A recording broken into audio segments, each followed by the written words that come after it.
Welcome back to talknorth.com. Thank you for listening. If you can, please download before you listen. It helps our business. I'd also like to thank our producer, Brandon Morton, and let you know if you'd like to sponsor this program or any of the programs on the network. You can reach me at jsouhan47@gmail.com.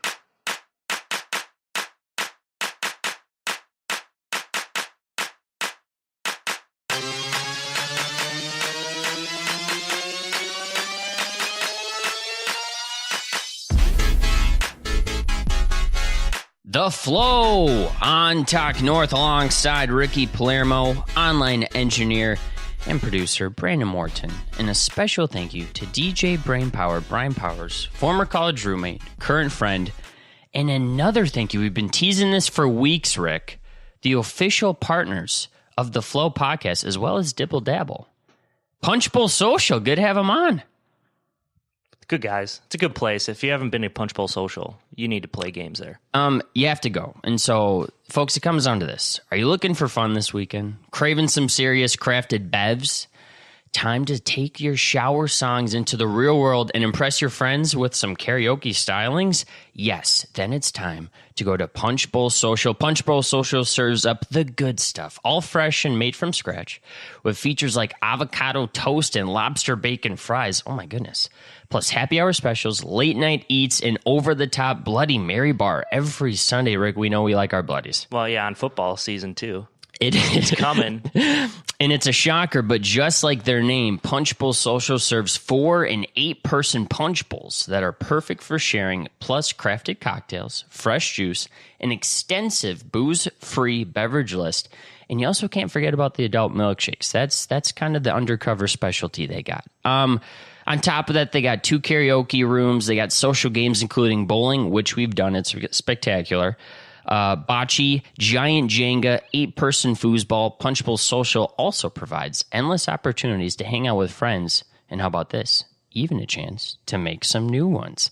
Book your holiday party, corporate event, or a fun night out at Punch Bowl Social Minneapolis and the shops at West End. Call 763-400-3865 or visit us online at punchbowlsocial.com. And Rick, how about this? One of the best slogans in the business. Punch Bowl Social, here's to going out right. Yeah. Boom. Going out right. You know, it's early in the morning, but you got me going. I'm trying to grab a drink right now. Yes. It's 10 a.m., but we won't. It's 6 o'clock somewhere. Not 5 o'clock somewhere. 6 is my preferred time to start drinking. It's all good, though. Rick, what are we talking about, man? Wow. Okay. Well, we're going to lead off with millennial problems because it's 5 o'clock somewhere. MLB topics. We got some interesting things to talk. We dropped the MLB a couple weeks back. We're like, we're done talking about baseball. The Twins shipped everyone off, but it's back because playoffs are getting closer. Gosh, October couldn't come sooner. Ricky's Rant's coming up. I got some stuff to say. Debut of Ricky's Rant. Then the NFL talk is back, folks. Don't worry. We didn't drop it this week. The AFC West is our final team on the American Football Conference side that we have not discussed yet, and then we'll talk some fantasy football. We've got some bake the takes, some interesting topics we're hitting this week. A little NCAA basketball briefly, and then one thought. Hashtag millennial problems. Rick wants you to go first. And I'm leading off this week. And I smell you're stepping in with this one. All right, so my millennial problem this week are seeing things before they happen. This was funny. Now, you don't really understand what that means because we can't see into the future yet. It's not 2028. It's just 2018. But if you consume a lot of your sports on the internet instead of on television like millennials do now and like we do, Alex and I don't have a TV because we don't need one. You have a monitor, 24-inch monitor. We got a big screen here. On TV, you can, or on the internet, you can stream television. So we were streaming the Cubs game on ESPN, Cubs Nationals, Sunday Night Baseball. And with the internet, there's like a 15-second delay on top of the 15-second delay that already happens on TV. So we're chilling, and all of a sudden, bottom of the ninth, bases loaded, 2 outs, pinch hitter, Cubs down 3. Zaps gets an update on his phone, and he goes, dude. And I'm like, what's happening? And then all of a sudden, next pitch, boom, David Bodie hits a grand slam, ultimate grand slam. But Zappa saw it first on his phone because the crazy. update came through before it happened on our screen. So it was kind of like, wait, oh my God, what's going to happen? Look up, boom, grand slam. And this applies to things other than just the delay of sports we're talking about here. So if you guys watch a lot of talk shows in the morning, such as like High Noon on ESPN or First Take, Stephen A. Smith, First Things First on Fox Sports 1, those shows do a lot of social media interaction, and they try to talk about the sports world on the internet and relate it to life today. Well, things like Joel Embiid slam dunking on a random dude in Philly. I saw that like 5 times before it aired the next morning. This is a good point. So a lot of the things that they're promoting on the internet, like anything on social media, the biggest thing lately was the Jets wide receiver Terrell Pryor got in like a fake fight with one of the quarterbacks. Oof. He flinched. So that made all these morning talk shows the next day. But again, I saw it already before it happened. So us as millennials, we're seeing things on our phones before we see them on television. So something doesn't add up here. And if you follow enough accounts, for example, House of Highlights is one of the biggest Instagrams out there. Yeah. But then you see like Barstool will steal their stuff or vice versa. And as you said, other stuff. And then, so you see it first on your social media. And then, as you just mentioned, it appears on these talk shows and they talk about it. And it really is new because this never really used to happen. And it's weird that ESPN now is bringing in that type of demographic, that type of news, that type of media. And everyone's doing the same thing. Yeah, it's really weird. But the David Bodie thing was insane because we're just chilling. So you're sitting at the table. I'm like back here on the couch. My phone rings, and I get the alert that Cubs win. And I'm just sitting there like, this is... And then I just go, dude. Ultimate. And then you don't say anything. 1. Next pitch. Yeah. 2. Gone. Boom, he nails it. We were like, what? And I was saying it was almost kind of cooler to see the update in a sense because I just thought to myself, there's no way. And then it actually happened. And it was like, I don't know if I'd rather, I don't know. I might rather see it live than know it's going to happen like 2 seconds before. I don't know. That's crazy. But back to these TV shows, I don't know what their demographic is because if their demographic is us, 24-year-olds or, between 20 and 30, I'd say like 90% of the content they're talking about has already been seen. And then I tune it out. I'm like, okay, well, I know about this. They need to, but that's the landscape of morning talk shows and sports right now. That's all they do. It's summer. Like, there's nothing to talk about except baseball. And then, like, backwashed headlines from NFL and NBA that everyone's talking about. So it's tough. I mean, the 24-hour news cycle, and I'll parlay this into radio. I think we're so lucky to have a podcast because we can do, 30 to 50 minutes, and it can just be solid, concise, efficient. Whereas radio, you have to fill 3 hours. There's no way all 3 hours are going to be quality every single day, 365 days a year. Yeah. And same with ESPN. If you have programming on all the time on ESPN and ESPN2, it's tough. It's a problem. It's a millennial problem. Millennial probs. What do you got?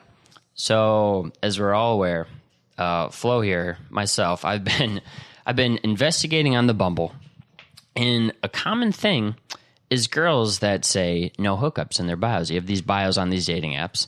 Yeah, it's pretty basic. And it's just one of these things where I don't know why you would put that. I don't know why you would put that on your bio. I mean, I understand the logic, but it's like it should be assumed. Like if you have some soldier boy dude that's only in it for that, you can kind of smell that out, and you just don't need to. You don't need to. I think it's one of those things you just don't need to say. You just don't need to say it because then if you say it personally, I'm like, all right, I'm out because you're no fun.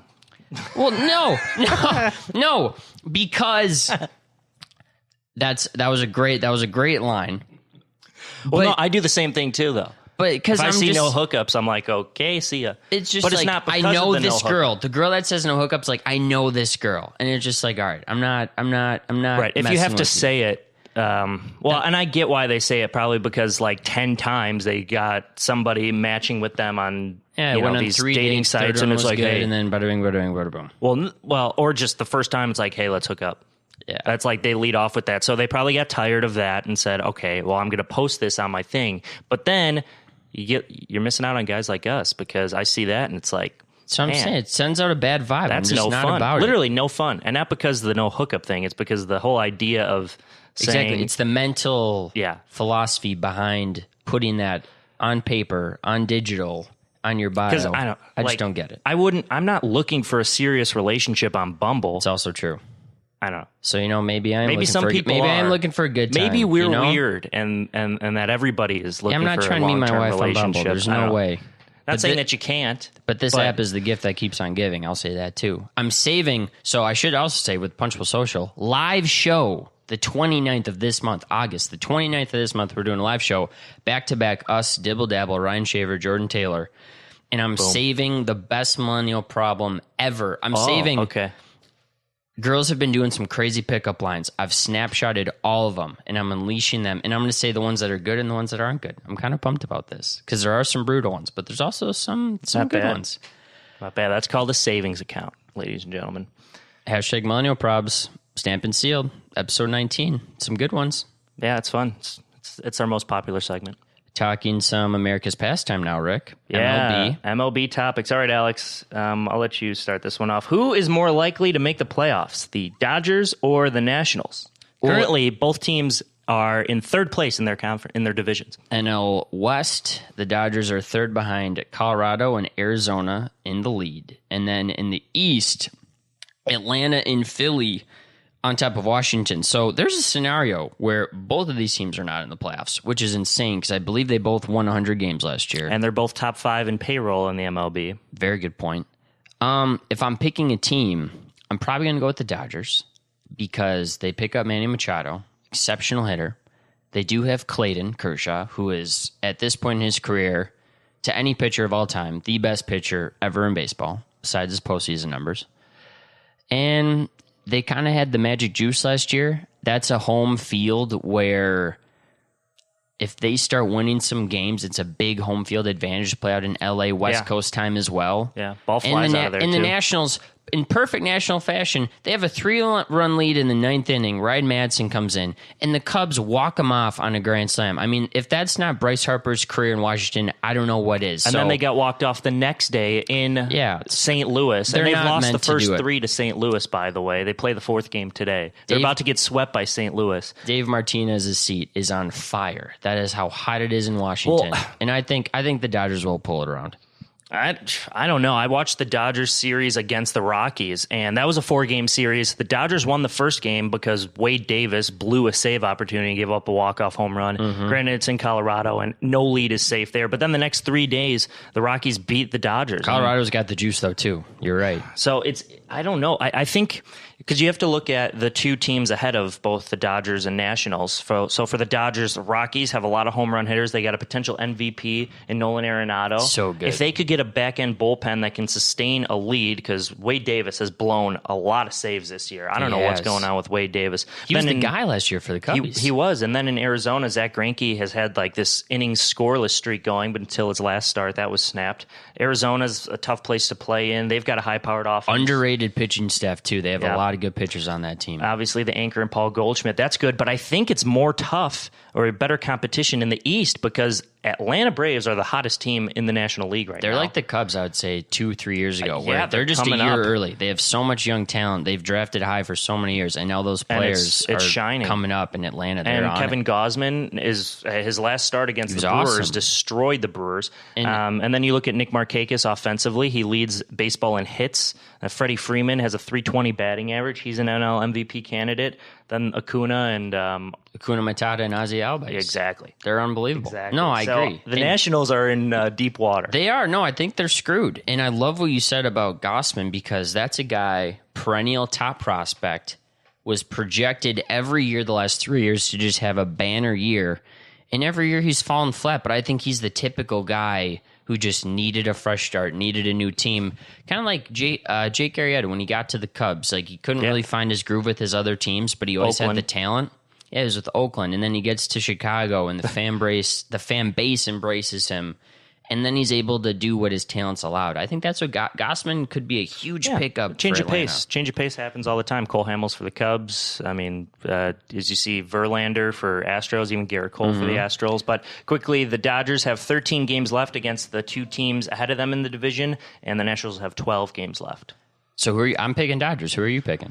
Yeah, I have to go with Dodgers. The Nationals aren't going to make the playoffs. Although I did have a bake the take like a couple months back that the Dodgers weren't going to make the playoffs at all. So I hope they don't. So you're going to be right either way. Cool. Good sports media. That'd be cool if they don't make it. But gosh, it's just tough for Nationals. I thought, beginning of the year, we thought this was the year for the Nationals. I'm pretty sure I bet the over on National wins this year. And them to win the East. That's not going to happen. That was like the best bet to make.